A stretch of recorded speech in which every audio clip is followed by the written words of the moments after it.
Bonsoir et bienvenue à ce troisième live. Je vais y arriver. Voilà, ce troisième live de l'année 2023, donc ce troisième live d'équipe où on part à la rencontre de collaborateurs, de personnes inspirantes qui m'entourent. Et ce soir, j'interviewe pour changer un homme, puisqu'on aura la chance de faire ce live avec Olivier. Si on arrive à se connecter en direct, j'ai l'impression qu'on a... Hop, si technique. Alors normalement, là, j'ai demandé à lancer un direct avec Olivier, avec Vivesco. C'est bon, super. Il fallait un peu de suspense, sinon c'est pas drôle.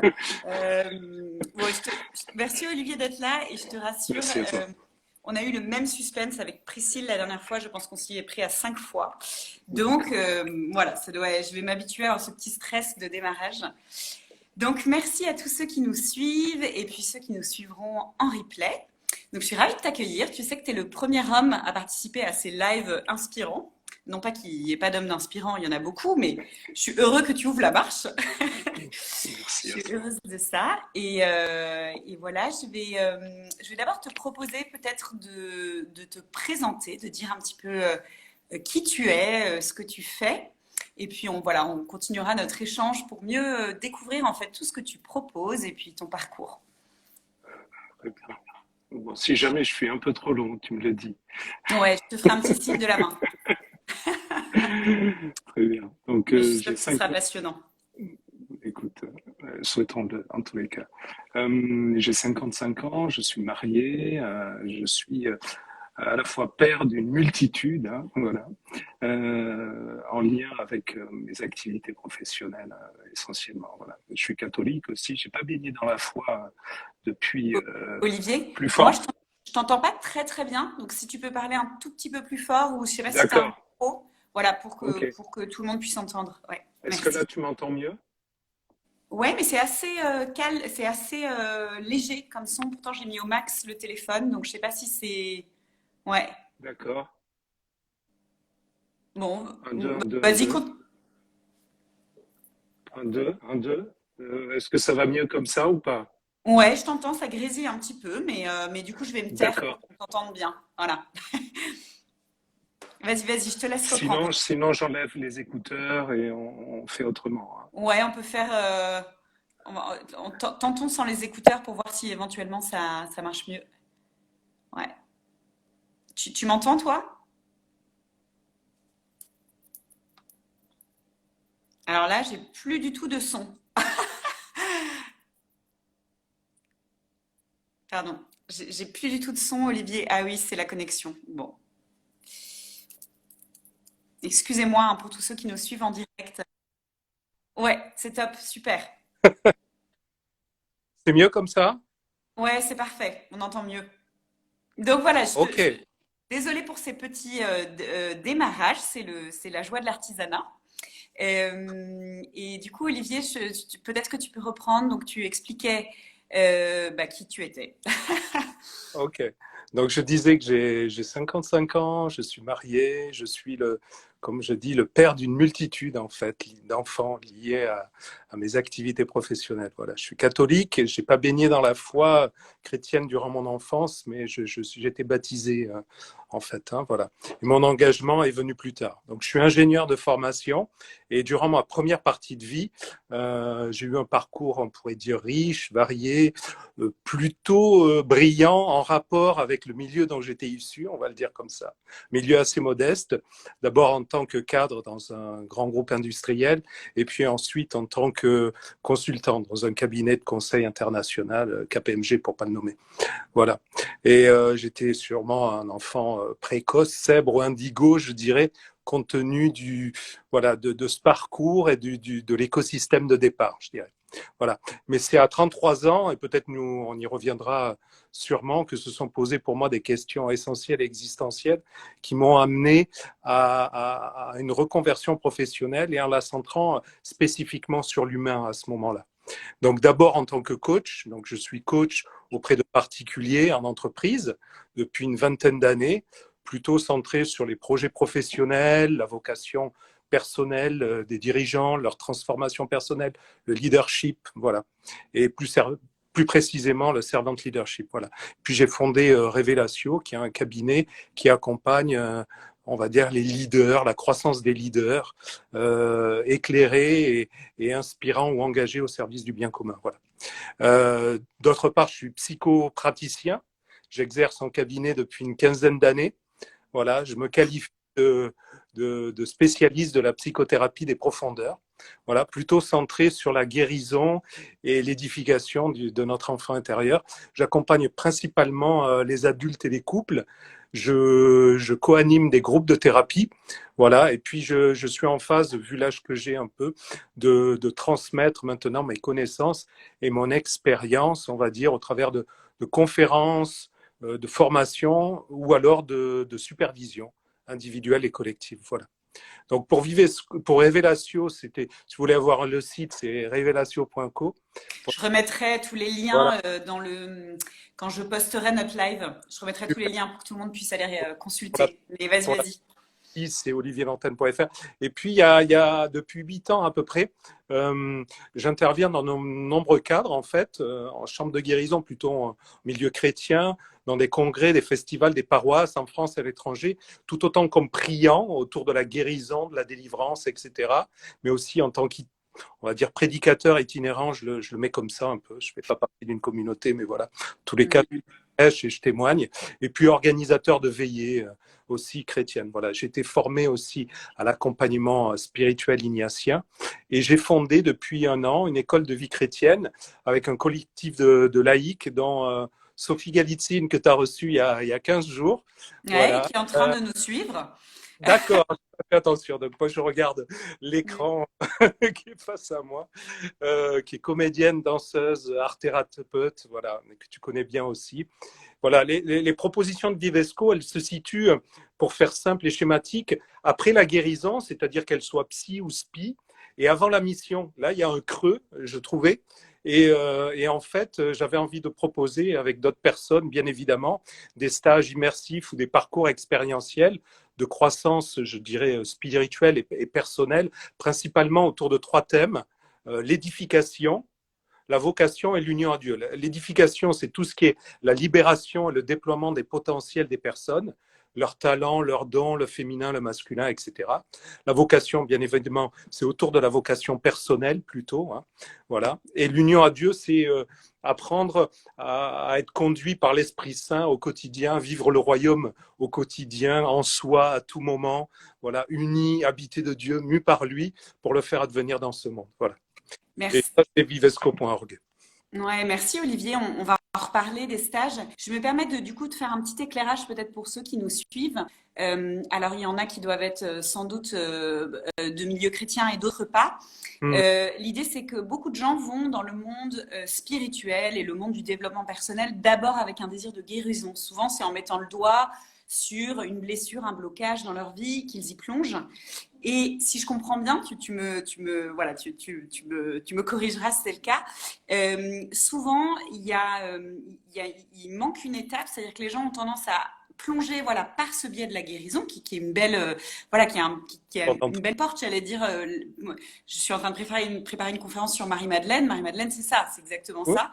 Mais souvent, ils s'imaginent pouvoir partir en mission tout de suite derrière, et c'est là où on se retrouve avec des gens qui sont pas tout à fait à leur place, pas tout à fait ajustés, avec des gourous, avec voilà, toutes les problématiques qu'on retrouve aujourd'hui dans le monde et dans le domaine spirituel et religieux et dans le monde du développement personnel.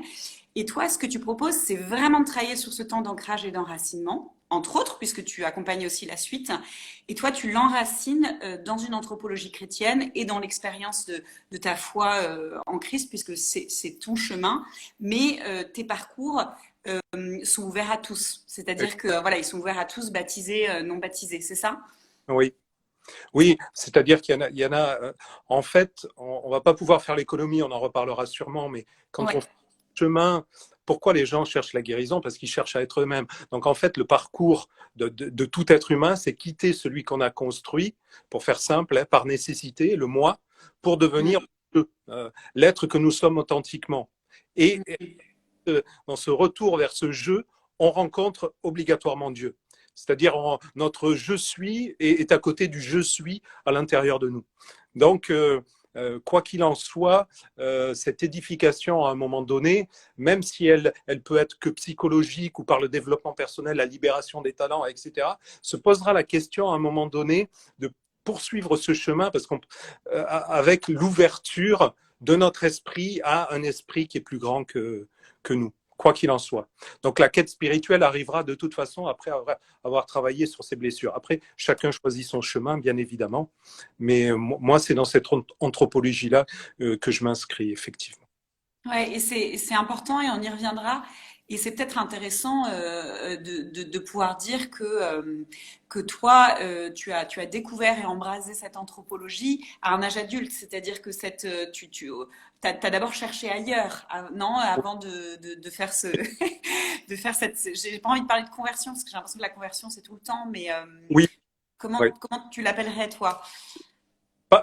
Pareil, parce que, comme tu dis, la conversion, c'est tout le temps, mais en tous les cas, euh, moi, tu sais, on avait un peu échangé, tu parlais, c'est quoi l'audace qui t'a emmené Mm. à faire ce chemin, etc. Et souvent, quand je témoigne, je dis que j'ai eu 4 vies. J'en ai eu 2 avant 33.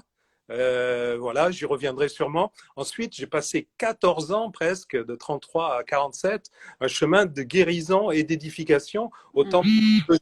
spirituel, tu vois, pour être remis debout, voilà, verticalisé, c'est-à-dire que je sorte en paix aussi bien avec mes racines terrestres que mes racines célestes, en fait. Hein. Voilà. Mm. Et tout ce temps pour intégrer mon identité que j'appelle d'enfant d'homme et d'enfant de Dieu, ça c'est la troisième partie, puis viendra après, depuis 8 ans, mon chemin de disciple missionnaire. Et juste pour comprendre qu'est-ce qui m'a fait basculer, c'est que si on revient avant 33 ans, donc moi j'ai vécu, souvent je dis 2 vies en parallèle, 2 vies schizophréniques, 2 vies à fond en fait, hein, surtout de l'âge de 13 ans à 33, la vie du contrat parental. Tu vois, j'ai issu d'un milieu modeste, c'était la réussite sociale, scolaire, financière, etc. Et pour là, je peux dire que dans le monde, j'avais bien réussi, quoi. J'étais issu d'un milieu, je me suis retrouvé dans un milieu qui était un milieu du milieu dont j'étais issu. Je gagnais 10 fois ce que gagnaient mes parents. Comme je dis souvent, j'avais ma Rolex à 30 ans, ça c'est pour Monsieur Seguela. Voilà. Et de l'autre, j'avais une vie de la loyauté avec le milieu très modeste dont j'étais issu. Voilà, un milieu de bande, etc. Et puis une vie de débauche, j'ai pu en parler, 20 ans de ça. Et à un moment donné, à 33 ans, j'avais mené ces 2 vies de front, socialement intégrées, l'autre socialement à l'extérieur. Et donc, crise de vie, problème de santé, sérieux problèmes affectifs, gros problèmes d'argent aussi. Et je me suis Mm. questionné. Et c'est à partir de là que je voulais répondre pour ma part à 2 questions. La première, c'était comment j'en étais arrivé là. Et la deuxième, c'est à quoi ça sert ce passage sur Terre. C'est ce qui m'a Mm. permis, en tous les cas, de continuer de vivre en ce qui me concerne, parce que je voulais mettre faire mes jours. Et c'est dans cette ultime que se sont posées ces 2 questions. Et pour y répondre, j'ai entamé 2 chemins. Un chemin psychologique qui n'a pas été tout droit non plus. Il y a eu et un chemin spirituel, comme tu disais. Et le chemin Mm. spirituel, je ne suis pas arrivé au Seigneur. Ça, c'était pour répondre à la deuxième question, tout droit. Et si tu veux, je peux juste évoquer, mais cette partie-là. Donc, le chemin psycho, je suis rentré par le corps, moi d'abord aussi. Et puis plutôt par des approches régressives, les rebirths, etc., etc. Ce n'est que plus tard que j'ai fait vraiment une réelle psychothérapie qui a duré 10 ans quand même. Ça aussi, c'est pour ceux qui nous écoutent. Souvent, les gens se disent, waouh, hein, mais il faut du chemin. Moi, c'est 10 ans de thérapie individuelle, collective, tu vois, de groupe, des séminaires, etc. Bon, voilà. Je peux parler de là où je suis aujourd'hui parce que, voilà, il y a tout ce chemin. Et puis, pour Mm. la partie spirituelle, ben, moi, j'ai commencé par le bouddhisme, tu vois. Shambhala, Ouais. 2 ans, le zen aussi, l'hindouisme, Ama, tout ça, je suivais un peu tout ça à un moment donné, le New Age, le chamanisme, bon bref. Mais c'est une expérience un peu fulgurante que j'assimilerai à une NDE, hein, voilà, et qui m'a fait vraiment me poser la question à ce moment-là. NDE, expérience de mort imminente, je précise. Ouais. PMI pour d'autres. Voilà. Et là, j'ai compris que 3 choses, que Dieu existait, que de l'autre côté, ça plaisantait pas, le monde des ténèbres, hein, Mm. le côté obscur de la force, et puis qu'il fallait choisir son camp. Voilà. Et c'est à Ouais. partir de là, j'avais 37 ans à peu près, que j'ai commencé mon chemin de catéchuménat. J'étais que baptisé. Hmm. Voilà. Et puis des adultes, etc. Voilà. Merci Olivier pour ce partage qui est très généreux d'ailleurs, parce que c'est ton histoire.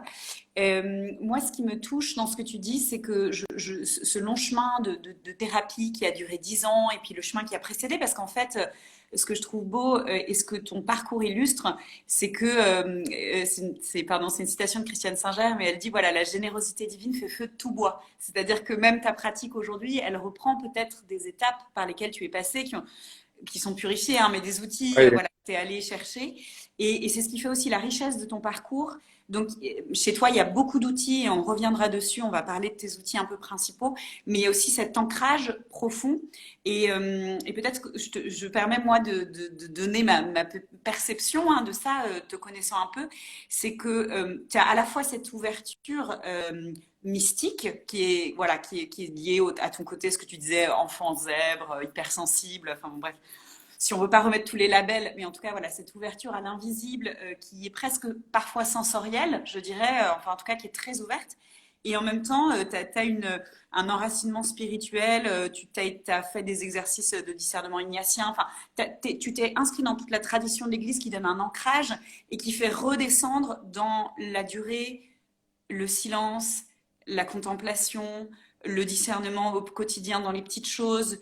Et c'est ce qui, je trouve, ce qui fait que tu peux toucher et parler à beaucoup de gens et peut-être rejoindre aussi des gens qui ont des expériences de chemin spirituel très différentes en fait. Tu as Mm.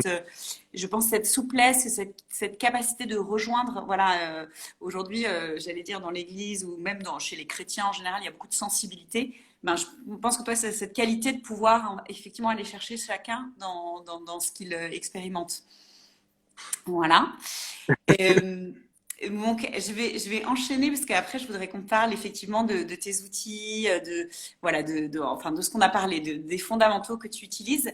Ça va me permettre de préciser que nous, on s'est rencontrés tous les deux. Oui, Louise Amélie, on parlera des outils d'Olivier, notamment de la respiration holotropique un peu plus tard. Donc Olivier, on s'est rencontrés à Notre-Dame-du-Lot, si je ne me trompe pas, c'est en 2017 ou en 2018. Mm. C'était pour le Festival Marial. Donc Olivier et moi sommes engagés comme intervenants dans le cadre de ce festival qui est organisé par une fraternité qui s'appelle l'Alliance Mariale. Et donc c'est un festival autour de la spiritualité mariale qui se déroule à Notre-Dame-du-Lot, qui est moi mon sanctuaire préféré en France, je pense. Et Olivier cette année-là était animait des ateliers, mais était aussi grand témoin. Et c'est à cette occasion, et justement, tu avais raconté effectivement ton parcours, puis c'est à cette occasion qu'on s'est rencontrés. Et c'est vrai qu'il y a une vraie rencontre d'abord j'allais dire de fraternité, de sentiment de se rejoindre peut-être sur un cheminement, même si je suis plus jeune dans ma démarche que toi. Mais et puis ensuite, il y a une grande amitié qui s'est nourrie dans le temps, voilà, qui pour moi est très enrichissante. Et qui fait que on s'est posé la question même d'animer des ateliers ensemble. Aujourd'hui, tu en animes avec Sophie, donc on reviendra sur ça. Est-ce que tu as envie voilà, de rebondir sur cette rencontre, sur peut-être voilà, ce corpus qu'on pourrait partager, mais la manière dont toi, tu travailles toutes ces thématiques en fait, du masculin et du féminin et plus largement de la vie intérieure? Ça fait Euh, trois questions en une. Hein. oui, oui, oui. Bah, tu réinterviendras. J'ai envie de parler de la rencontre. Moi, ce Ouais. qui, les cas, on est rentré d'abord par la perception de l'humain. J'ai envie de Mm. reprendre, et ça me permet aussi de souligner notre commun, notre pot commun autour de l'anthropologie humaine et spirituelle d'un homme avec un grand H, hein, tridimensionnel, corps, âme, esprit, et du chemin qu'il a à faire. On a une conception similaire aussi de ce que c'est le paradis, l'Éden, le royaume des cieux, qui est tout autant un état d'être qu'un lieu, bien évidemment, hein, dont les caractéristiques sont le fruit de l'esprit, c'est-à-dire Galates 5,22, la paix, la joie, l'amour, la tempérance, etc. Et que ce royaume, il est à vivre ici-bas et à chaque instant, et ça nous le partageons, si on accepte d'être conduit par l'Esprit de Dieu. je ferai peu comme toi de références parce que tu as l'art de prendre des références. Mais moi, il y en a une de Zundel qui dit l'au-delà est au-dedans. Ça, j'aime bien. Il n'est pas après, il n'est pas derrière les nuages, il n'est pas au-delà des étoiles, il est ici et maintenant dans un présent qui demeure et qui peut demeurer éternellement. À nous le faire demeurer éternellement. Voilà.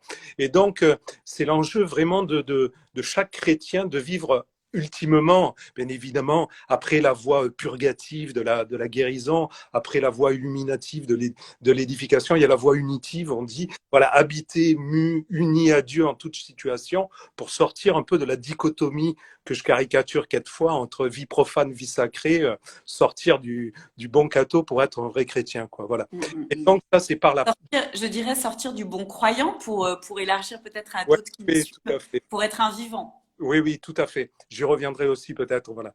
Et effectivement, c'est par débordement de cette présence de Dieu en nous, et non pas par épanchement de nous-mêmes, de nos blessures, de l'avoir, du vouloir, du pouvoir, que effectivement on contribue à faire advenir ce royaume. Et c'est vrai qu'on partage ça, et on partage une autre chose aussi, c'est que l'intériorité précède l'extériorité.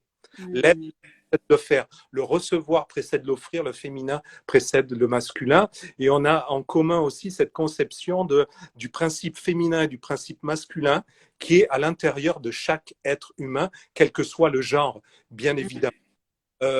Ensuite, ces instances sont portées de façon particulière par l'homme ou la femme. Si tu veux me poser des questions là-dessus, on pourra y revenir. Mais en tous les cas, je n'y manquerai pas. Voilà. Et toi, voilà, et ça a ouvert de ce partage d'anthropologie commune, de perception des choses communes, qu'on ne partage pas obligatoirement tous aujourd'hui, c'est créé effectivement un lien d'amitié. Et moi, en tous les cas, c'est trois choses. C'est la femme entrepreneuse que tu es, la femme, on va dire, éclairée que tu es, et la femme inspirante. Et non, mais vraiment, tu es une défricheuse. Alors souvent, on reconnaît les qualités qu'on a nous-mêmes ou qu'on voit chez l'autre, etc. Mais moi, j'aime bien le côté défricheur chez toi, le côté femme de conviction, le côté femme qui ouvre des voies, etc.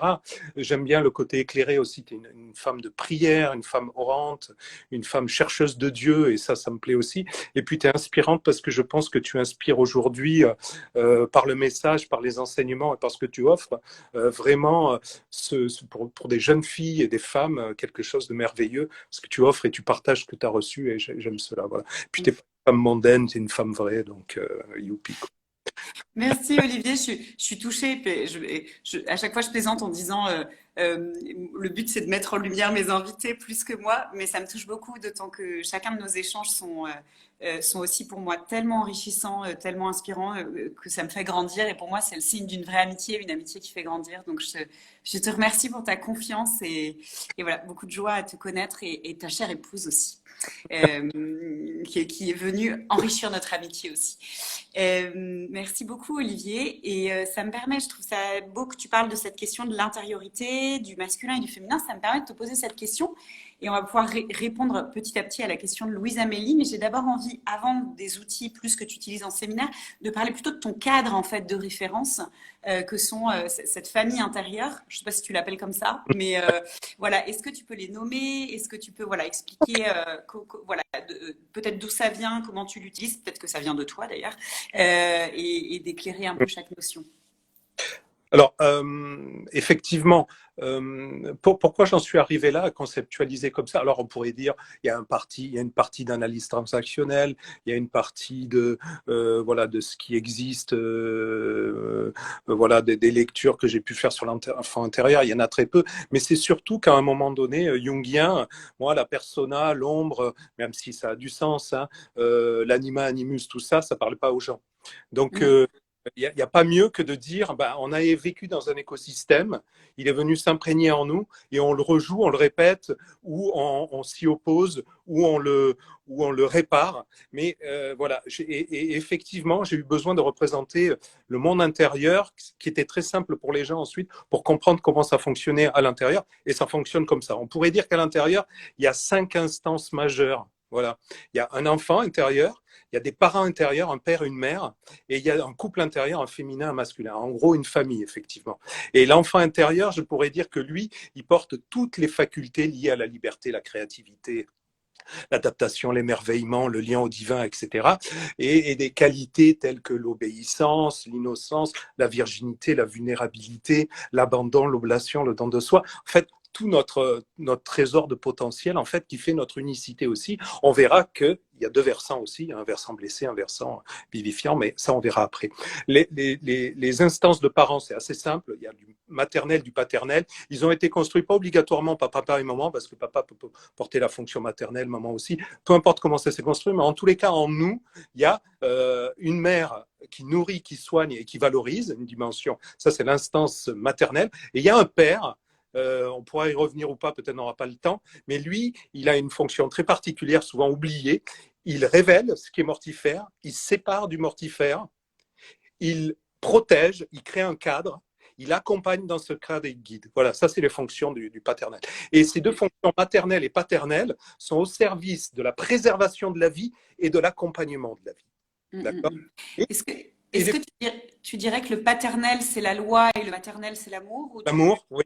Tout à fait. Je les présente souvent comme ça. J'aurai pas le temps, sûrement, ce soir de présenter ça. Mais effectivement, pour passer toute phase de croissance, quelle qu'elle soit, physique, psychique ou spirituelle. D'ailleurs, c'est pour ça que le Dieu de miséricorde, le Ramim, est un Ram, utérus, entrailles maternelles, un père aux entrailles de mère. Même Dieu est paternel et maternel parce qu'il est porteur de la fonction d'amour, nourricière, protectrice, nourricière, soignante et valorisante. Et la loi de vie qui sépare du mortifère, qui révèle, qui protège, etc. etc.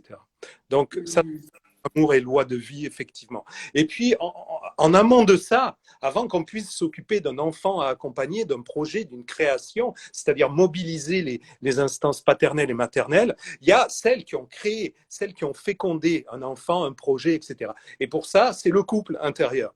C'est le féminin et le masculin. Féminin intériorité, masculin extériorité, féminin être, masculin faire, féminin recevoir, masculin offrir. Voilà. Et donc, le féminin représente notre monde intérieur, le monde des besoins, des désirs, des envies, des aspirations, des inspirations, des intuitions. Tout ça, c'est le féminin, d'accord ? Et le masculin, il représente ce qui peut satisfaire ce féminin concrètement dans le monde par les actions que je vais mettre en place. Pour faire simple, si je pars d'une envie intérieure qui vient de mon féminin, je sais pas, j'ai envie de boire une boisson chaude là maintenant à la vanille avec une touche de gingembre, ça c'est féminin. Eh ben, le fait d'aller au frigo, le confectionner cette boisson et de la boire, ça c'est du masculin. Et donc, notre capacité à fédérer, à faire du lien, c'est du féminin, à être, et la capacité à structurer, organiser, planifier, c'est le masculin. Et donc, c'est la combinaison des deux qui va me permettre à la fois d'avoir une rencontre, une possibilité de côtoyer une altérité. Et la deuxième chose, c'est que c'est par cette interaction intérieure que je vais être fécond. Voilà. Et c'est super. Tout à l'heure, je te ferai rebondir sur l'enfant sacré, l'enfant blessé, mais j'ai envie d'insister un peu sur le féminin masculin intérieur parce que bon, c'est quand même un thème qui me tient beaucoup à cœur. On l'a évoqué en préparant ce live ensemble, tous les deux. Beaucoup de gens pensent que le sujet, c'est soit mon masculin est blessé, soit mon féminin est blessé. Et moi, j'ai tendance à dire, mais justement, toi, tu t'apportes quelque chose de plus riche. Je dis que c'est pas tout à fait ça. C'est qu'il y a aussi rupture d'alliance entre les deux. Et donc, le sujet, c'est à la fois d'aller soigner les dimensions peut-être blessées de notre féminin, les dimensions blessées de notre masculin, mais c'est aussi comment ces deux dimensions intérieures font alliance. C'est ce qui fait qu'on est fécond. Et parfois, en fait, elles vivent sans se côtoyer et ça crée des désordres, entre guillemets. Je ne sais pas comment tu pourrais éclairer ça de manière un peu plus... Cette alliance, elle est optimale, souvent, selon trois conditions. La première, c'est que, justement, ce masculin et ce féminin se servent mutuellement. Si j'ai un féminin sans masculin, bah, j'ai des désirs, mais ils ne vont pas être satisfaits dans le monde, ils ne vont pas s'ancrer dans le monde, ils ne vont pas se réaliser dans le monde. Même que si j'ai un masculin prêt à faire, mais qui n'est pas nourri par mon intériorité, des désirs, des aspirations, etc., ce masculin, il va avoir tendance à être sollicité, à s'activer, ou pas d'ailleurs, mais souvent parce qu'il y a des sollicitations ou des satisfactions ou des attentes extérieures qui me meuvent. le fait d'aller au travail, etc., etc. Et la plupart du temps, les gens, ils vivent souvent coupés entre un monde intérieur qui fait sa vie et un monde extérieur qui est mis en route essentiellement par les motivations extérieures. Déjà, ça c'était la première condition. La deuxième, c'est que l'un précède l'autre et effectivement, c'est le féminin, mes désirs, mes aspirations qui vont aller vers mon masculin.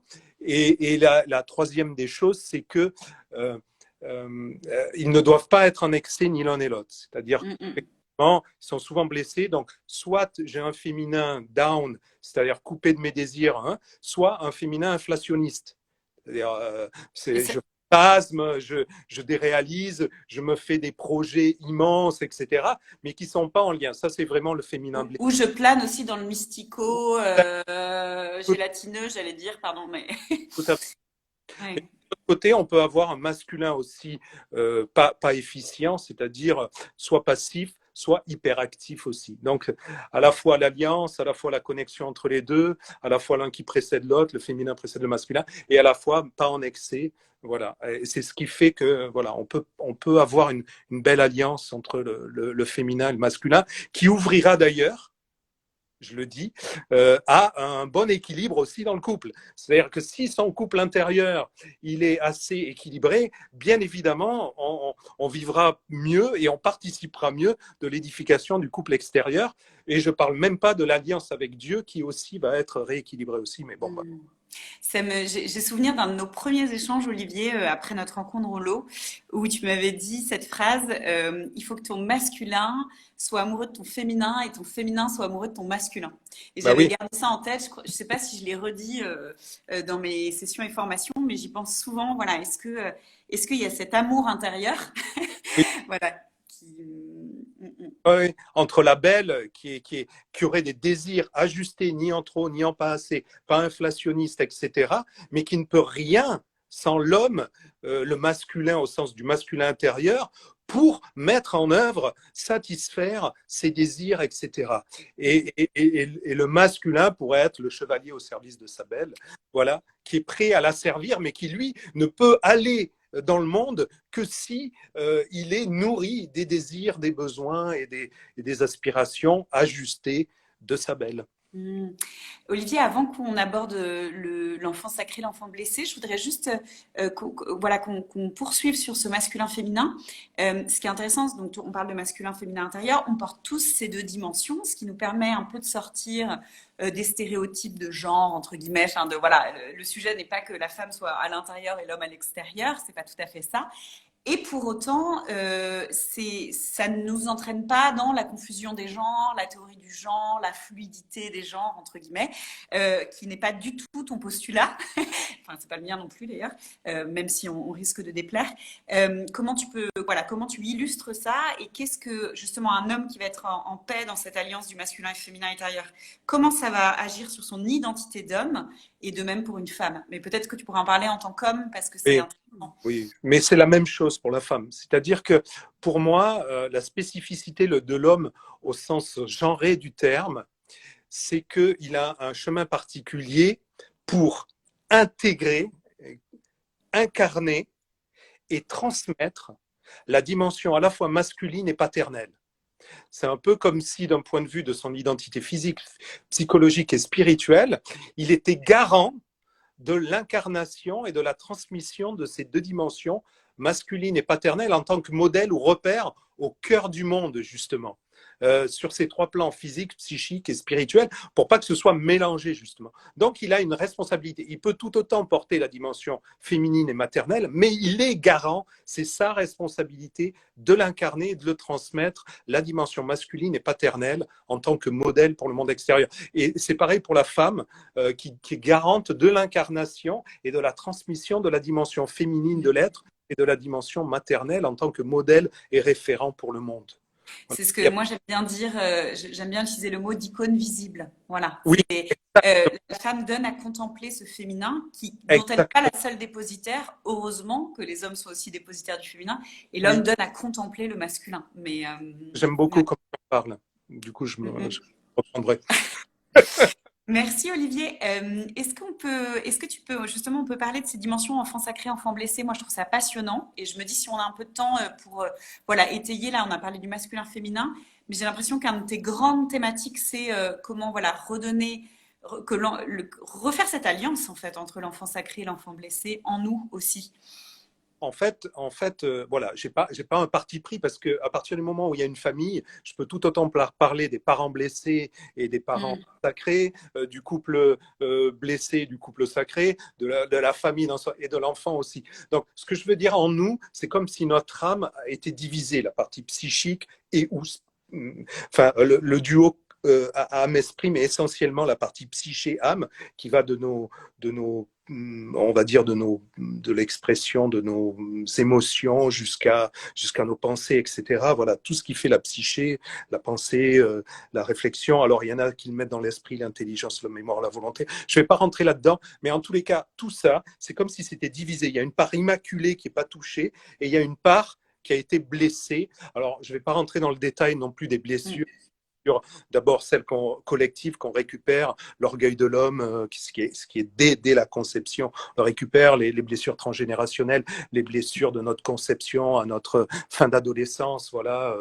Je ne vais pas rentrer là-dedans, mais je dirais que notre famille intérieure, il y a donc comme notre âme est divisée en deux familles, comme les deux versants d'une pièce, avec un versant blessé et mortifère et un versant sacré et vivifiant, immaculé. Et ceci est valable pour chacune des instances, que ce soit l'enfant intérieur, le père, la mère, le féminin, le masculin, etc. etc. Et si je prends l'enfant, je pourrais dire qu'en moi, parce que c'est le plus profond, c'est lui qui est au centre de cette famille, toutes les autres, c'est les figures connexes, au centre, il y a comme un enfant qui serait deux frères siamois. Voilà, Mm. deux frères jumeaux qui se disputent la gouvernance. Un peu comme Louis XIV et l'homme au masque de fer, je ne vais pas rentrer dans le truc. Celui qui devait gouverner, qui a été mis de côté, et puis on a mis l'autre au pouvoir. Et tout notre chemin de vie, c'est de renverser cette gouvernance intérieure. On va dire que c'est comme si je fonctionnais en moi avec un enfant d'homme qui est porteur de ma nature humaine, qui est détenteur, qui a été blessé, hein, je l'ai dit, qui est détenteur d'une mal de peur, de frein, de dysfonctionnement relationnel. Lui, il est coupé de Dieu, il désire d'abord se servir des autres et du monde dans une logique d'avoir, de pouvoir, etc. Et a besoin de compenser tout ce qu'il n'a pas eu. Et ça fait de moi un homme charnel et ancien, dirait la Bible, c'est-à-dire un adulte dysfonctionnel et blessant, dirait un psy, quoi. Voilà. Et de j'ai un enfant de Dieu qui est porteur de ma nature divine. Voilà, lui, il est détenteur d'un trésor de potentialité, des talents, des dons qui sommeillent en nous, d'accord, qui désire, lui, servir Dieu et les autres, voilà, et qui ferait de moi un homme spirituel et nouveau, dirait voilà, la Bible. Et puis moi, je dis en tant que psy, un adulte ajusté et porteur de vie. Voilà. Et donc, Mm. c'est comme si en moi, il y avait la famille Adams et la Sainte Famille, et donc ces deux enfants au cœur de ces familles qui régissent notre vie, en fait. Mais en fait, ces deux familles nous font agir au quotidien, soit en tant que parents, en tant que conjoints, ou en tant qu'adultes pilotés par cet enfant. Et on pourrait dire que 80% de ma vie, avant que je fasse un travail psy ou spi, est régie par le versant blessé Mm. famille et de cet enfant, et 20% du temps par la partie sacrée et vivifiante. Et en fait, l'objectif de ma vie, s'il y avait un sens et une finalité à ma vie, ça serait justement d'inverser cette tendance des 80-20, et on appelle ça une conversion intérieure, une métanoïa intérieure qui se manifeste à l'extérieur. Et pour ça, Est-ce que, il faut est-ce que, parcourir. pardon, excuse-moi, est-ce que du coup, pour toi, l'enfant blessé, ce serait l'ego et l'enfant sacré, le soi, ou Oui, il tu y aimes aurait pas trop il y Ouais, a mon jeu habité de Dieu, c'est le soi. Oui, oui, tout à fait. Mais le ok. soi s'envisage des profondeurs jusqu'à l'extériorité. Donc, on pourrait dire que le jeu, c'est le moi, c'est l'enfant blessé, mais avec la babel que j'ai construite de croyances, de moteurs, de drivers pas ajustés, de fonctionnement stéréotypé, et puis le vieil homme à l'extérieur. On pourrait dire que Mm. ça, c'est le moi. Mais si je le mets à l'intérieur, dans les profondeurs, oui, effectivement. Et puis le jeu, c'est le jeu des profondeurs habitées de Dieu, c'est mon enfant sacré, effectivement. Et donc tout le but, ça va être de quitter l'un, hein, on va faire Voilà. Souvent, je me dis, je suis un passeur moi aussi, hein, je suis un obstétricien, je suis une sage-femme en fait, c'est ça mon job, que Un ce maïeuticien, ouais. soit Mm, coaching ou peu importe par où je rentre, qui j'accompagne, je fais le même type de boulot, peu importe à quel niveau ça se passe, à quel degré ça se passe, mais on quitte, je permets aux gens, comme Moïse, de permettre aux gens de quitter, avec leur Moïse intérieur d'ailleurs, de quitter une terre d'esclavage, celle que j'ai construite par nécessité, parce qu'on l'a construit pour survivre. Hein. Il ne faut pas non plus se fouetter avec l'enfant blessé. C'était en réaction à notre écosystème familial et tellement d'autres choses. Et ce moi auquel je m'identifie, je vais devoir le quitter, ce qui n'est pas gagné, parce qu'il y a des bénéfices secondaires, etc. Et je vais naître à celui que je suis vraiment. C'est-à-dire, je vais aller vers mon Égypte, je vais quitter mon Égypte intérieure pour aller vers ma terre promise extérieure. Et pour ça, tout se passe dans le creuset du désert, hein, dans nos mm.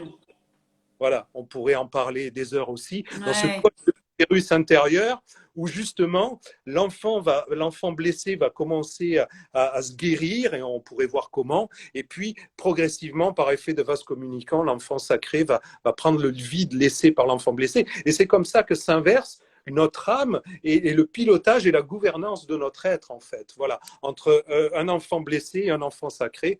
Et voilà. Et du coup, je vais passer pour terminer d'une parentalité qui était biologique à progressivement une prévalence de cette parentalité, une parentalité céleste, et qui nous mène bien évidemment à terme à ce que notre âme ne soit accompagnée que par le Père aux entrailles de mère, qui est le seul bon parent pour nous, ajusté et inconditionnel en loi et en amour, pour accompagner tout ce qu'on n'a pas eu, c'est-à-dire notre âme, de façon hyper ajustée, hyper inconditionnelle dans notre vie. Et c'est ce qu'attend notre âme depuis notre conception, en fait. Hmm. Est-ce que du coup, quelque chose que tu évoques depuis tout à l'heure, mais du coup ça me traverse, parce que bon, on en est là, on est un mois plus tard, mais il y a un mois on fêtait Noël. Est-ce que Noël, tu as l'impression que enfin, est-ce que déjà le calendrier, j'allais dire, participe, les calendriers des fêtes, de voilà, travailler aussi ces dimensions intérieures, et est-ce que tu dirais que cette fête de Noël, elle symbolise aussi cette restauration de l'enfant sacré en Bien nous? sûr, bien sûr. Ah oui, tout à fait. Hmm, Euh, hmm, hmm. elle parle à cette partie-là, à comment, voilà, comme Marie, qui est le modèle, bien sûr que le premier incarné, l'homme plénier, et chez Homo, l'homme qui accompli, c'est Jésus, mais le premier être humain à vivre le plus conduit par Dieu, le plus en alliance avec Dieu, le plus habité de Dieu, à l'écoute de Dieu, etc., c'est Marie. Et quelque Hmm. part, nous, on a aussi à accueillir Jésus en nous, comme il souhaite le faire tout le temps, parce qu'il veut toujours rentrer dans les demeures des gens, c'est-à-dire la demeure de l'esprit, hein, le cœur, le leb, c'est le cœur, c'est à cet endroit-là que Jésus veut s'installer avec le Père et l'Esprit Saint. Pas de problème, on est voilà. Mais donc nous, on doit accueillir, mais c'est aussi en accueillant Jésus qu'on restaure aussi cette partie vivifiante de l'enfant en nous, de l'enfant intérieur, bien évidemment. Hmm. Est-ce que, Olivier, quand tu abordes tous ces sujets-là, moi j'ai une question qui me traverse et je pense aux personnes qui nous écoutent. C'est très intéressant parce que là, tu travailles des dimensions de la psyché et en même temps avec un référentiel spirituel. Donc on voit bien que tout ça est très lié. Oui, Est-ce que tu dirais que il peut pas y avoir de chemin spirituel sans travail de la psyché et il peut pas y avoir de guérison de la psyché sans travail spirituel? Voilà. Comment tu traduirais ça peut-être pour voir pourquoi certains sont bloqués dans un chemin psy ou d'autres bloqués dans un chemin spirituel? je pourrais pas. Tout ce que je sais, c'est qu'il y a trois portes. Hmm. Pour faire ce chemin de conversion, il y a trois portes. Il y a la porte de l'esprit, qui est le chemin spirituel, où par mon ouverture de mon esprit à l'esprit de Dieu, mon âme, ma psyché va être transformée et par là même, ultimement, mon corps va être transformé. Hmm. Mon... D'accord. Soit je rentre par la porte de la psyché, et dans ce cas-là, le travail de guérison et d'ouverture va permettre à ma psyché, de libérer aussi une porte d'ouverture et permettre à mon esprit de se tourner à l'esprit, vers l'esprit de Dieu, entraînant avec lui un apprivoisement de mon corps, la maîtrise de mes sens et de mes pulsions. Soit je peux rentrer aussi par le corps, hein. Il y a des techniques d'ascèse, il y a des techniques de purification qui permettent aussi à l'esprit de s'ouvrir à l'esprit de Dieu. Tout ce que je sais, c'est que durant la vie, les personnes peuvent rentrer par ces trois portes, mais l'ultime, Corps, âme, esprit. voilà, une de ces trois portes, ou le corps, ou l'âme, ou l'esprit, simultanément, parallèlement, peu importe, mais l'ultime naissance à soi, c'est l'ouverture de l'esprit de l'homme à l'esprit de Dieu. Voilà. Et Très c'est bien. nous faire rentrer ensuite dans cette progression spirituelle qui va faire que c'est là que l'homme spirituel commence, c'est-à-dire que l'Esprit de Dieu vient éclairer l'esprit de l'homme, vient ordonnancer, aligner, purifier l'âme, qui elle-même aussi va permettre le passage de cet esprit pour que le corps, les pulsions, la gestion des sensations soient purifiées, et par là même, du coup, ça c'est mon identité d'enfant de Dieu, je rentre dans ma vocation, c'est celle de le faire rayonner à l'extérieur par les actes que je vais poser parce que je suis vivifié par Dieu, c'est-à-dire mes talents, etc. Et il va faire que mes actes, mes regards, mes gestes soient ajustés en toute situation. C'est ça, être le sel de la terre et lumière Et du la monde. lumière du monde. Voilà. Merci Olivier. C'est passionnant. Donc moi, je pourrais te poser pendant des heures des questions, mais je pense que c'est le bon moment pour amener un peu du concret, pour expliquer un peu comment tu fais cet accompagnement pour voilà un peu, j'allais dire guérir notre famille intérieure. Bon, même si c'est beaucoup plus subtil ce que tu viens. Enfin voilà, établir le royaume en nous, je vais dire ça, c'est plus Ouais. joli. Est-ce que tu peux donner des exemples, soit là de stages que tu vas faire, à animer avec Sophie, et peut-être des outils que tu peux utiliser, parce que je vois qu'il y a une question sur la respiration holotropique. Donc voilà, juste d'éclairer les outils, tes méthodes d'accompagnement, si tu peux en donner une ou deux, voilà. Ok, bon, déjà par partir de la formation, tout Ouais. ce qui est pour savoir un peu dans quoi je suis établi, etc., avant de parler tout ce qui est coaching, moi j'ai été formé quand même des U par 8, avec une approche multiréférentielle, tous les grands coachs qui m'ont accompagné à l'époque, Lennart, Délivré, Blanc Sanoun, etc., plus de la systémie, Palo Alto, Grégory Bateson, etc. Donc, plus tous les outils que j'ai après, l'analyse transactionnelle, tout ça. Donc, déjà, ça fait un corpus déjà pour accompagner d'une part. La psy, 6 ans d'école, ma propre thérapie, 6 ans en école privée, ce qui était colossal, en gestalt thérapie, voilà, et en psychanalyse multiréférentielle. Voilà, de sensibilité jungienne. Et puis, d'un point de vue spirituel, formation au Bernardin, Ancien Testament, Nouveau Testament, formation à la guérison en France, à l'étranger, la IMG, Henri Lemay. Donc c'est important que les gens sachent que derrière, il y a un corpus, il y a du vécu. Mon propre Mm. accompagnement, t'en parlais aussi, spirituel, 10 ans, plus les exercices de Saint Ignace dans la vie, c'est-à-dire l'équivalent des 30 jours, mais sur 5-6 ans. Ça veut dire ça assoit quelque chose, quoi. Même si je suis charismatique, souvent je suis charismatique et jésuite, quoi, aussi. Voilà. Donc déjà, voilà, il y a tout ça. Donc, pour tout ce qui concerne l'accompagnement plutôt psy, tout ce qui concerne l'enfant intérieur, que ce soit en cabinet ou en séminaire, voilà, sur plusieurs jours. Que ce soit le couple intérieur, l'alliance du féminin, du masculin, que ce soit le couple extérieur, tout ça, j'utilise les outils qu'on a à disposition, essentiellement la Gestalt, mais si je suis avec Sophie, on travaille avec la danse, on travaille avec la médiation corporelle, etc. Voilà. Donc, et après, il y a des curseurs qu'on peut mettre. Suivant les propositions, on est un peu plus psy et on va un peu plus dans les profondeurs. Et suivant d'autres propositions, on est beaucoup plus dans l'ici et maintenant, le travail sur des outils plus spirituels, les de Saint-Ignace, les outils d'exercice dont on pourra pouvoir parler tout à l'heure si tu veux un exemple, mais qui permettent de vivre dans l'ici et maintenant. Et donc, on a des séminaires qui vont de naître à soi.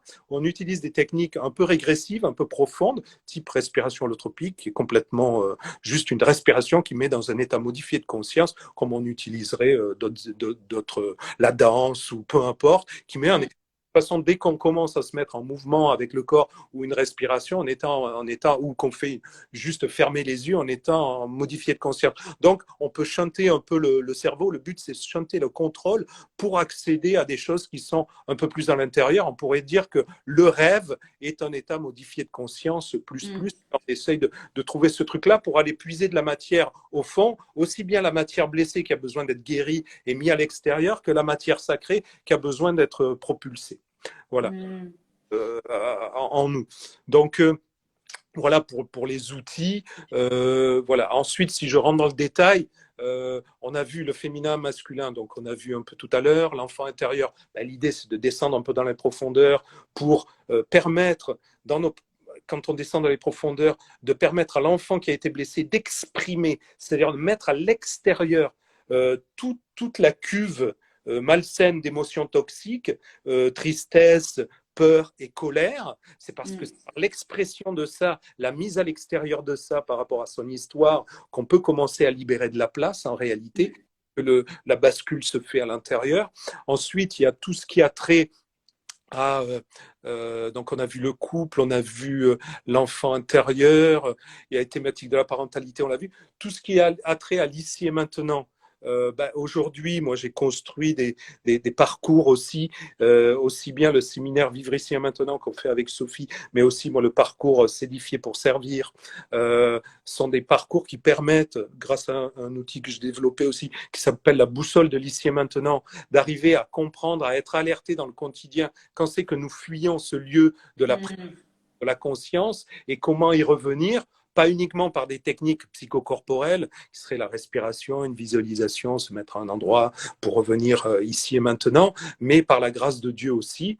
Et puis enfin, la thématique de la vocation, là aussi, j'ai inventé un parcours qui s'appelle la spirale vocationnelle, qui est en 7 étapes, où individuel ou collectif permettent de dévoiler progressivement à la lumière de Dieu son appel personnel et très précisément d'ailleurs à partir de nos rêves, nos talents, notre appel, etc., etc., nos blessures, l'inverse des blessures, les figures de saintes, etc.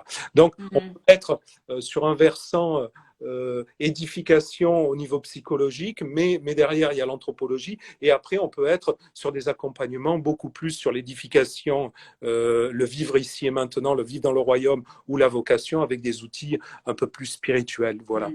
C'est bien que tu précises ça. D'ailleurs, ça me permet de dire que tu fais et de l'accompagnement individuel en cabinet. Tu as un cabinet dans le 11e arrondissement à Paris. Ouais. Et tu proposes aussi des stages et des formations. Donc, je remettrai tous les liens pour que les gens aillent regarder.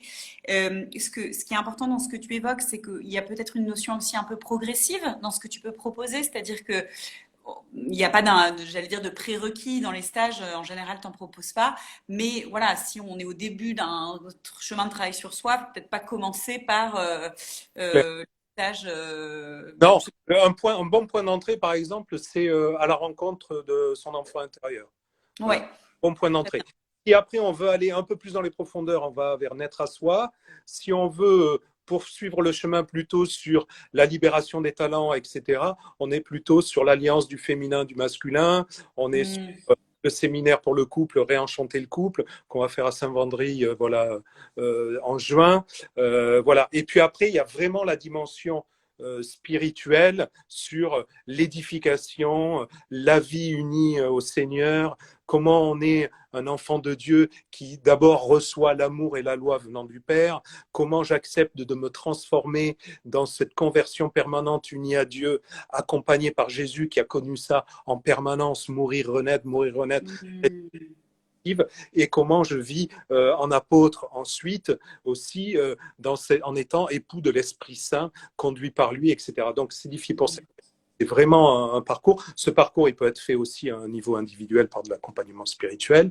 Voilà. Le vivre ici et maintenant, c'est sur 3 jours, mais participe de ça. C'est sur la partie union à Dieu, vivre le royaume ici. Et puis la partie vocationnelle, soit c'est un accompagnement type coaching vocationnel, voilà. Soit c'est là, il y a un nouveau parcours. Alors, le parcours s'édifier pour servir d'union à Dieu, il démarre en février, et celui pour la vocation, il démarre la semaine prochaine. Là, c'est en distanciel. C'est 7 rencontres tous les lundis, tous les 15 jours, pendant 2 heures. Et on travaille 7 thèmes particuliers qui nous apportent, par cette spirale vocationnelle, à y voir très clair sur notre appel particulier. Voilà.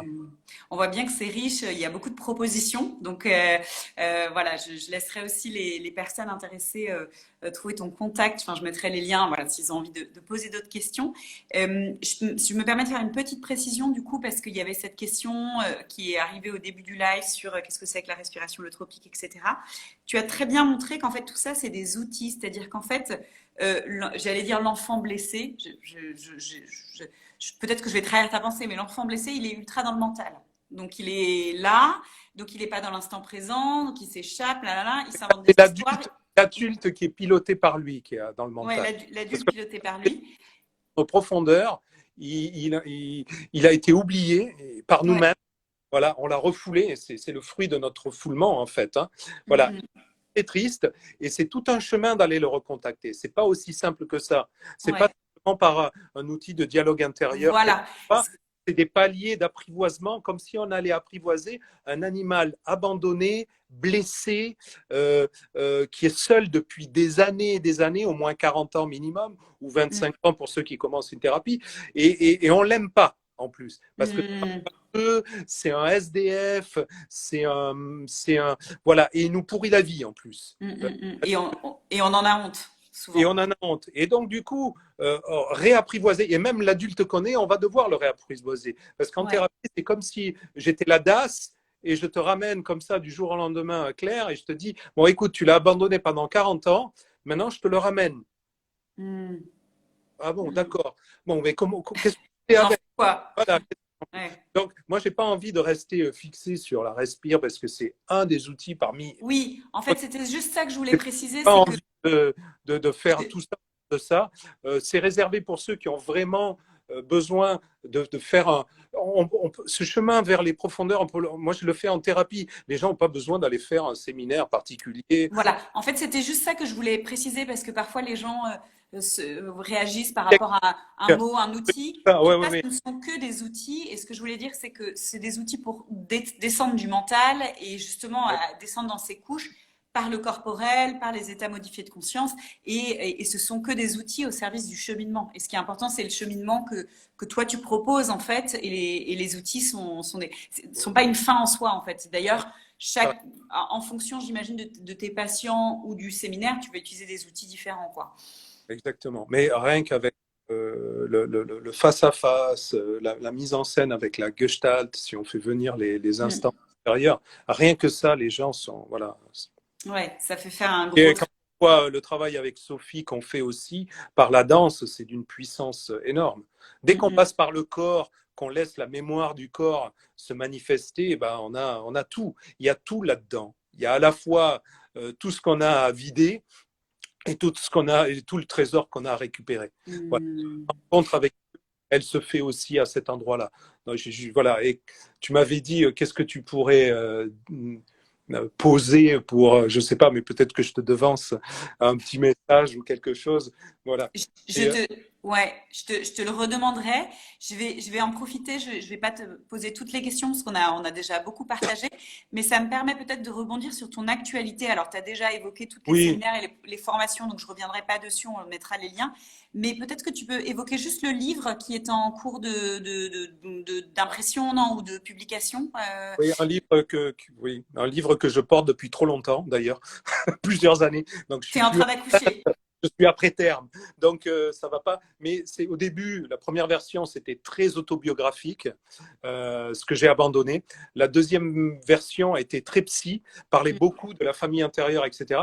Et donc la troisième version que je vais proposer présente plus le chemin de l'homme sur la partie juste enfant intérieur, etc. Enfant d'homme, enfant de Dieu, et jusqu'à l'union à Dieu, les exercices qu'on peut faire à la fin, etc. Donc beaucoup transversal, moins psy, voilà. Mais ce qui ne veut pas dire que je ne ferai pas un bouquin rien que pour parler de la partie psy, famille intérieure.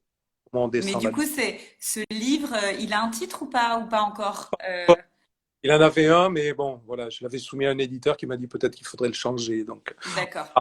Surprise. Mais si je comprends bien, c'est le sujet du livre, hein, je résume, mais c'est comment retrouver cette voie du vivant, en fait, non? Oui, oui, oui, bien sûr. Comment je deviens moi, c'est-à-dire soi, on va dire le vrai, pas le faux self, mais le vrai self, c'est-à-dire comment je deviens qui je suis authentiquement et avec qui je suis authentiquement, je rencontre Dieu qui est juste à côté, qui est là pour me vivifier Mm. tout ce que j'ai en germe en moi. Tous mes potentiels, il les vivifie, il les ordonne, il fait que je vais devenir l'être pour lequel je suis appelé, c'est-à-dire Mm. Sainte Thérèse, soit la pâquerette, soit la rose, soit la mousse qu'elle voulait être, simplement. Mm. Voilà. Mais Merci. Mais- je serai celui que je suis appelé à être. Et c'est la volonté de Dieu, ne l'oublions pas, de nous donner la vie. Hein. À celui qui a soif, je donnerai la source de la vie gratuitement. C'est ce qu'il veut nous donner. Et la deuxième chose, c'est l'Ekléka, qu'il a dit il y a 6000 ans à Abraham. Hein, et voilà. L'RLH fait la version Voilà. hébreu, mais oui, on s'est compris. Et la Quoi. parole qu'il dit à Abraham, c'est pas, je sais pas, tiens, je vais te montrer le plan pour. Non, il dit quitte ta famille, ta patrie, ton père, ta mère, et va vers le pays que je te montrerai. Mm. Et le pays que je te montrerai, c'est toi, c'est va vers toi. Va vers toi. Et les kabbalistes disent découvre ton jeu. Et donc, c'est un jeu vivifié de Dieu. Donc, Mm. tout ce qu'on propose va vers ça. Vous ne pourrez que découvrir qui vous êtes profondément, quoi. Mm. Merci Ouais, Olivier. Donc, est-ce que tu as une date de parution pour ce livre ou pas je encore? sais pas. Je Ok. sais Bon, bah écoute, je ferai un petit post quand ce sera prêt. pas. Je ferai une petite piqûre de Merci rappel. depuis le temps. Merci pour tout ça. En fait, on a déjà évoqué beaucoup de choses, donc je ne vais pas revenir sur ça. Je te propose juste, si tu as un petit message, une petite chose que tu as envie sur laquelle tu as envie de conclure ce temps qu'on a partagé ensemble. Voilà, et pour ceux qui nous écoutent et nous écouteront. Donc, il y avait deux trucs initialement. Tu m'avais dit un petit exercice et puis une parole à la communauté. Je vais quand même dire un petit exercice. Je vous invite vraiment, quelle que soit la maturité psychologique ou spirituelle dans laquelle vous êtes, d'accord? Quel que soit que vous êtes blessé, pas blessé, etc., etc., on peut faire des exercices très simples pour inviter le Seigneur à vivre des choses très simples de notre quotidien. Les premiers exercices qu'on a à faire, c'est des exercices du quotidien, c'est-à-dire comment je pourrais prendre ma douche, comment je pourrais faire mon trajet entre chez moi et le métro, comment je pourrais conduire, des choses que je fais seul. Pourquoi je ne les ferais pas habiter de Dieu, hein? Jésus, il a dit, je suis le cep, vous êtes les serments. Donc, quand on dit uni à Dieu, vivifié par lui, ça veut dire greffé à lui, enfin greffé entre guillemets, ça veut dire fixé à lui. Ça veut dire, je vous invite à faire un exercice tous les jours, très court, si vous le souhaitez, pas plus, hein, pas plus d'un, où vous invitez le Seigneur et vous lui dites, Seigneur, hein, c'est celui qui demeure en moi et en qui je demeure, celui-là portera du fruit. Sinon, vous ne pouvez rien faire. D'accord? Donc, il faut être en Dieu pour faire pour lui. Donc, l'origine, c'est le être en Dieu. Donc, dites-lui, Seigneur, que je vive ce moment de la douche par toi, avec toi et en toi, et que tu le vives en moi. Comme si c'était toi qui prenais ta douche en moi. Vous l'invitez comme ça, et vous regardez ce que ça fait. Simplement, vous ne vous dites pas est-ce qu'il est présent, pas présent, etc. Je peux vous assurer que ça va changer quelque chose en vous. C'est pas neutre. Pareil, si vous marchez dans la rue et que vous l'invitez en vous à marcher en vous et que ce soit lui qui marche et que vous marchiez par lui, avec lui et en lui, je peux vous assurer que vous allez sûrement relever la tête, vous changer de rythme, etc., etc. Donc laissez-vous, comme disait Grune, le chemin de la vie, c'est de se laisser posséder par Dieu de plus en plus. Alors, c'est pas simple, hein, je peux vous assurer. Moi qui est un charismatique, qui pensait avoir plein d'esprits, plein de machins, plein de des charismes, des guérisons qui passaient, ça a été un truc de commencer à lui laisser vraiment la place et le contrôle et ma vie. Donc, je vous invite à faire ça. Et puis le petit message, donc voilà, et vous l'invitez, vous laissez vivre, et après vous relisez. Et il va vous montrer deux choses à la relecture par l'Esprit Saint. Il va vous montrer les moments où vous étiez pleignés avec lui, c'est-à-dire les moments où vous étiez pleinement en présence de votre corps, etc., et pas en train de faire la liste des courses ou le mail à rédiger, ou etc.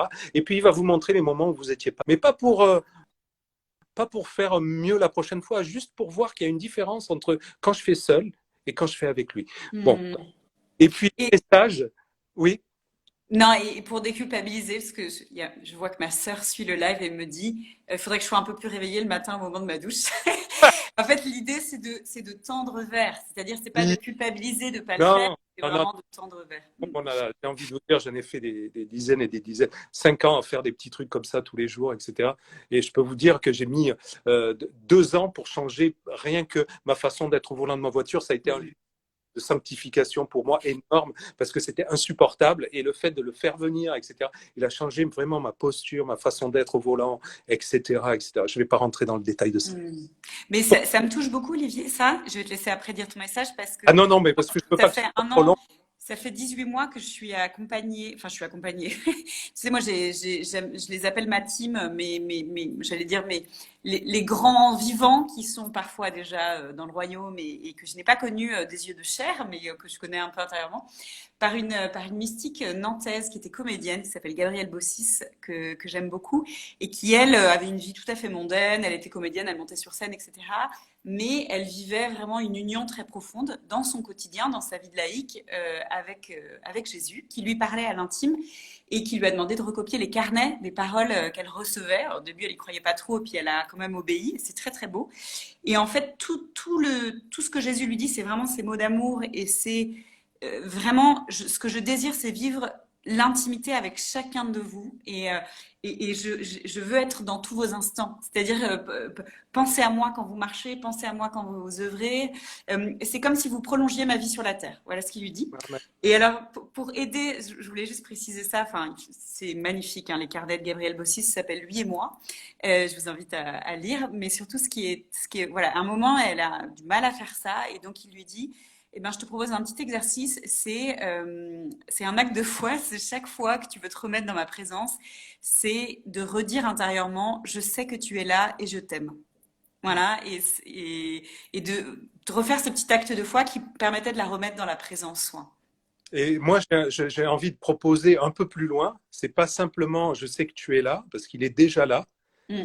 te donne mon oui, tu vois, comme le oui du baptême, mais redonné à chaque fois pour que tu fasses ton œuvre en moi.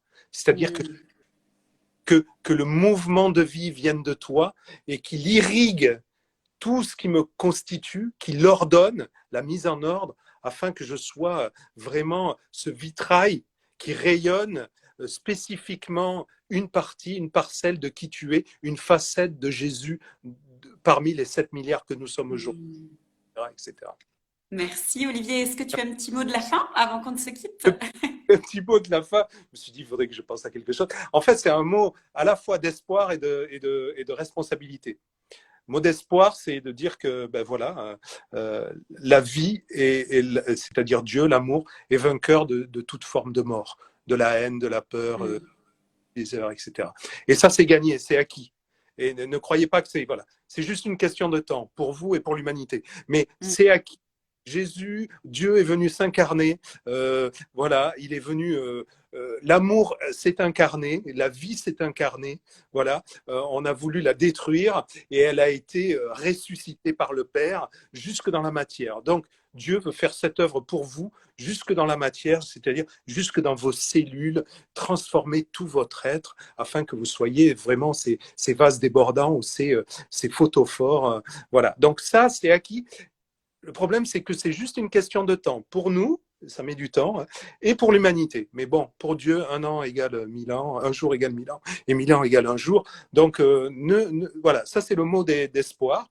Et le mot de responsabilité, c'est que si vous voulez participer justement de cet avènement du royaume de Dieu dans le monde et faire que ça se diffuse jusqu'aux extrémités de la terre, eh ben, c'est ce chemin intérieur qu'il y a à faire afin que vous puissiez accueillir le royaume en vous et qu'il se déploie à travers vous. Et ça, c'est le message de responsabilité, voilà, vers lequel je mène chacun, voilà, pour qu'il soit vraiment un photophore. Un immense merci Olivier pour tout Merci ça. beaucoup Euh, à toi. Ben non, mais tu sais ce que j'ai dans le cœur? Je me sens comme un pèlerin d'Emmaüs, là, avec le cœur tout brûlant Oui, après ces paroles qu'on a échangées. oui, moi aussi. Et merci à tous ceux qui nous ont écoutés. Et je mettrai le lien vers la vidéo. Et puis, voilà, tout ce qu'on a évoqué, tous les liens vers ton site et vers Vivesco, qui est sur Instagram, pour ceux qui veulent te retrouver sur Instagram. Un immense merci. Et j'ai bien hâte de ce livre. Et puis que tu aies beaucoup d'autres espaces de parole, voilà, parce que c'est riche, c'est puissant, c'est nécessaire et c'est vraiment un très beau cadeau. Merci beaucoup, Et Olivier. j'ai envie de te dire, souvent, c'est des femmes qui m'ont amené au monde. Vous êtes des accoucheuses. Donc, merci à toi de me donner de la visibilité, de me permettre, voilà, merci aussi à Filles de Roi, merci au Cœur des Hommes aussi qui travaille sur la masculinité, Festival Marial, à l'Alliance Mariale qui m'ont permis aussi, merci voilà, à toutes ces personnes qui m'ont permis de pouvoir aussi de porter ce que je suis, à mon humble, voilà, mais ce que je suis au monde. Et je te remercie vraiment pour ça parce que tu es vraiment fidèle à mes côtés et c'est important pour moi aussi, Claire. Merci, Olivier.